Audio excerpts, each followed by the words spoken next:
Taeyong sedang berada di ruang tengah menemani Tuan Choi bermain catur. Hal yang biasa mereka lakukan secara itu masih sangat mudah. Bahkan Taeyong bisa memainkan catur juga berkat ajaran dari Tuan Choi. Sementara Yan sudah berada di dapur berinisiatif membantu ibunya menyiapkan minuman dan cemilan. Tuan Choi bilang Nyonya Choi langsung memesan beberapa makanan favorit Yan setelah tahu putrinya itu akan datang berkunjung. Meskipun begitu, Yan menahan diri untuk tidak tergiur karena terakhir kali kemarin Nyonya Choi sempat menegurnya hanya karena makanan.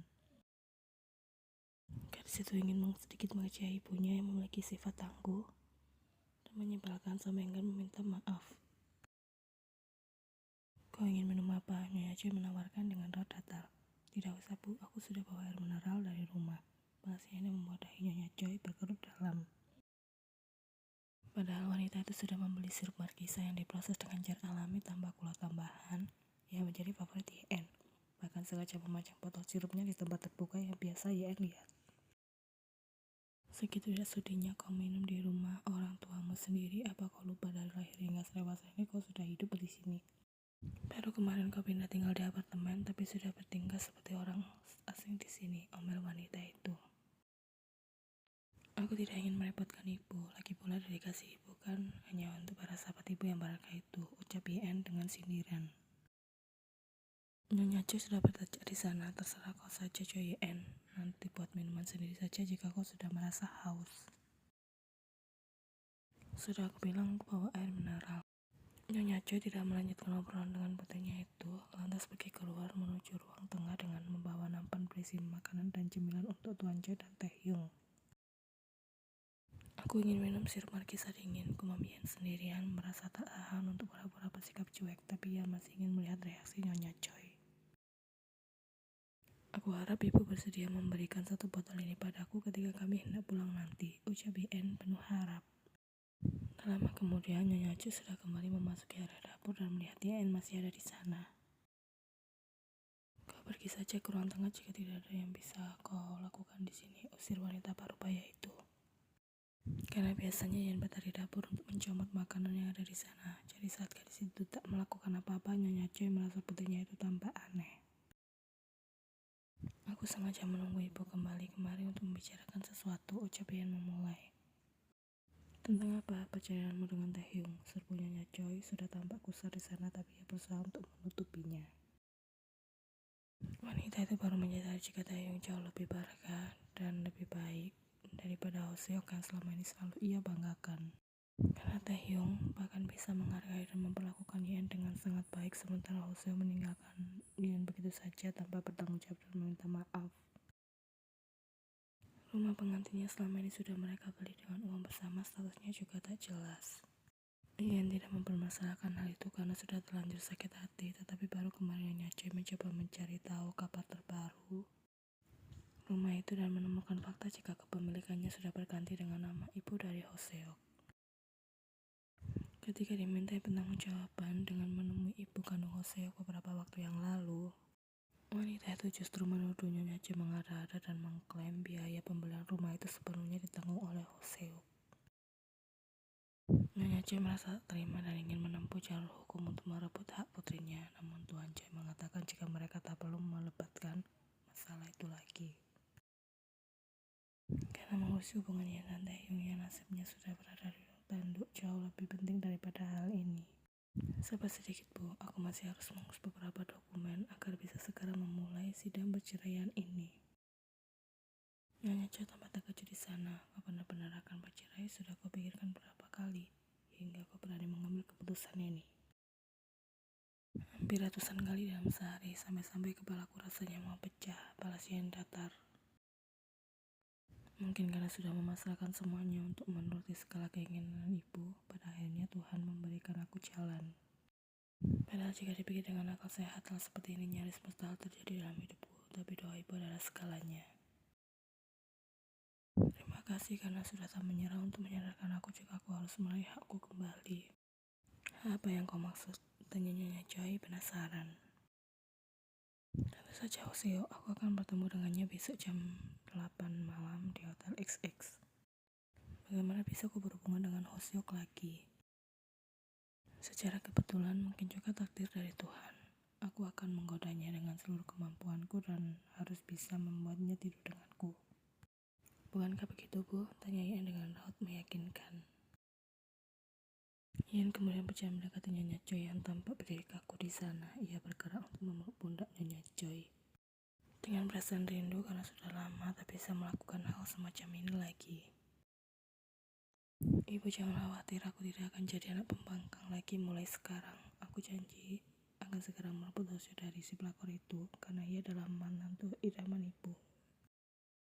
Setelah ini ibu bisa dengan bangga memamerkan hubungan kami pada para sahabat ibu yang berharga.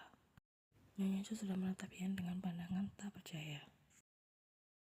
Perasaanku jadi lebih tenang sekarang karena sebentar lagi aku bisa menjadi anak yang berbakti pada ibu. Ucap Ian panjang lebar dan sukses membuat Nyonya Choi terdiam.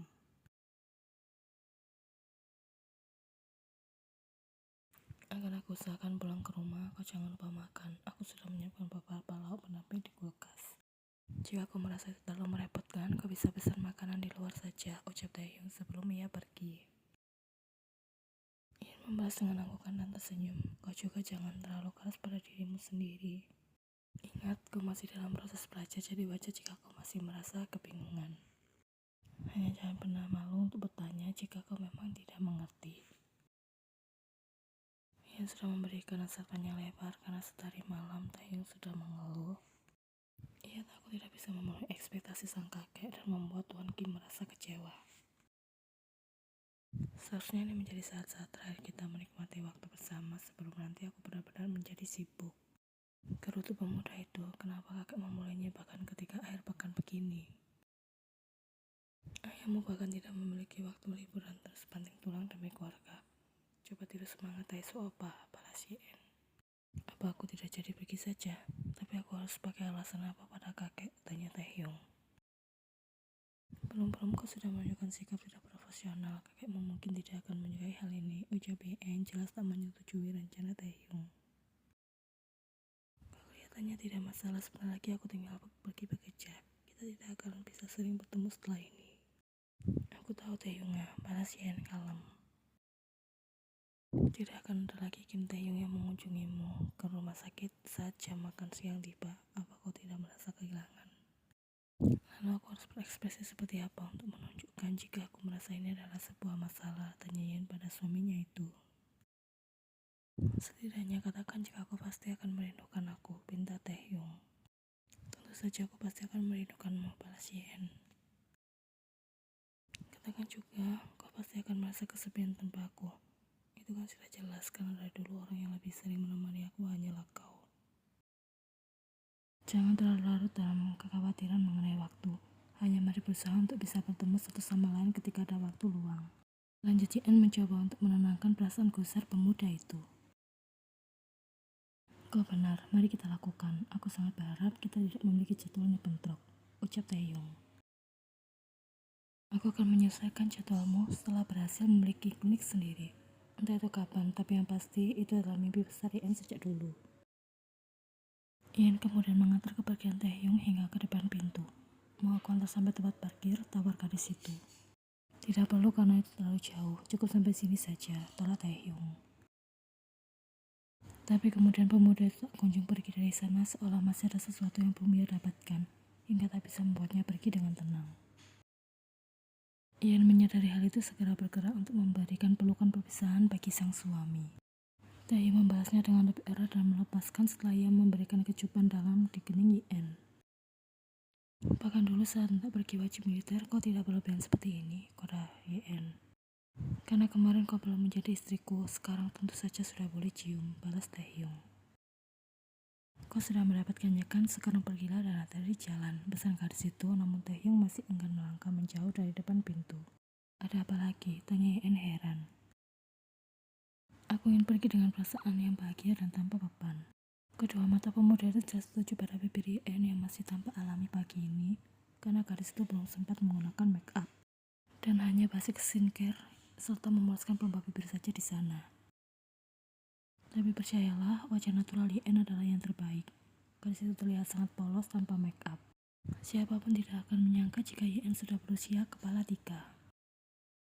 Meskipun aku ini sudah jadi suamimu, tapi aku sangat menghormatimu dengan tidak langsung. Belum sempat Ayu menyelesaikan kalimatnya, tengkuk pemuda itu sudah Yen raih di sana, hingga keduanya dengan segera saling menyatu.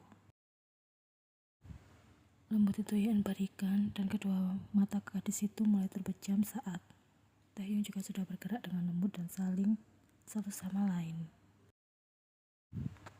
Gadis itu bahkan sudah terlihat menuruni leher jenjangnya karena posisi Yen yang lebih rendah dari sang suami. Namun hal itu tak jadi penghalang untuk menghentikan aksi mereka hingga sampai titik di mana mereka berhenti setelah sudah hampir kehabisan nafas. Masih dengan nafas terengah, tangan Taehyung terulur dengan lembut mengusap sudut bibir Yen yang basah. Wajah gadis itu sudah hampir memerah sepenuhnya, namun Yen tak bisa mengalihkan pandangannya dari wajah sang suami yang cukup berantakan namun masih terlihat sangat tampan. Tapi sejak kapan Kim Taehyung berubah menjadi tampan? Yen selalu melihat pemuda itu adalah sosok yang menggemaskan. Gadis itu sadar sudah mengajak rambut Taehyung dengan brutal selama kegiatan mereka tadi. Dengan sedikit berjinjit karena tinggi badannya yang tak sampai, Yen menggunakan jemarinya untuk kembali merapikan rambut Taehyung di sana. Apa sekarang kau sudah bisa pergi dengan perasaan tenang dan bahagia? Tanya Yen. Taehyung sudah tersenyum melebar di sana, nyaris tanpa beban, balasnya. Kalau begitu hati-hati di jalan. Aku pasti akan pulang malam ini juga. Tidak perlu menginap di kediaman Kim, karena tidak ada hal yang menarik di sana. Sudah aku bilang jangan memaksakan diri, omel Yen. Tunggu saja kepulanganku di rumah, ucap Taehyung tak mempedulikan peringatan Yen. Pemuda itu sudah berjalan menjauh, menyusuri koridor apartemen dengan langkah riang. Sementara di sana Yen sudah mati-matian untuk tidak menjerit ketika mengingat kembali apa yang sudah ia lakukan dengan Taehyung barusan. Yen masih bisa melihat sisi kekanakan dalam diri Taehyung, tapi itu bukan adik laki-lakinya lagi, melainkan suaminya.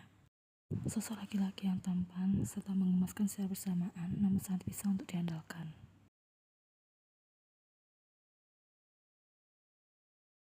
Saat menghubungi Taehyung barusan, pemuda itu mengatakan jika ia masih ada satu sesi wejangan yang harus didengarkan dari sang kakek.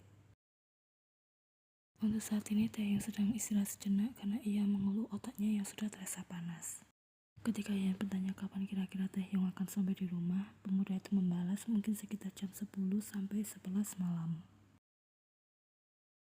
Mereka mengobrolkan banyak hal, namun ujung-ujungnya Taehyung malah membalas masalah bibir Yen dan bercerita jika saran ini ia terus kepikiran dan ingin melakukannya lagi ketika mereka memiliki waktu luang agar merasa lebih puas.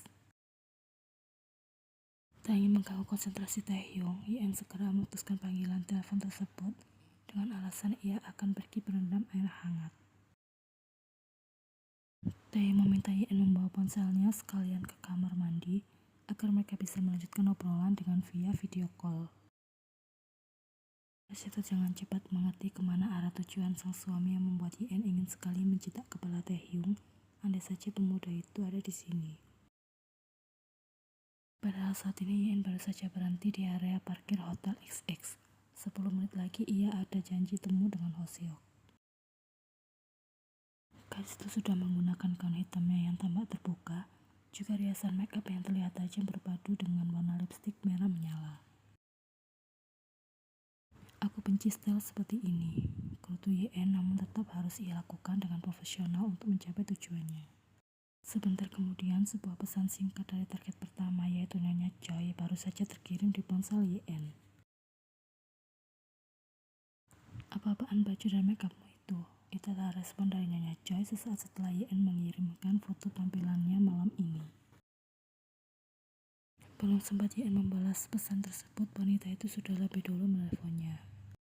Apa kau sudah gila pergi dengan baju dan makeup seperti itu?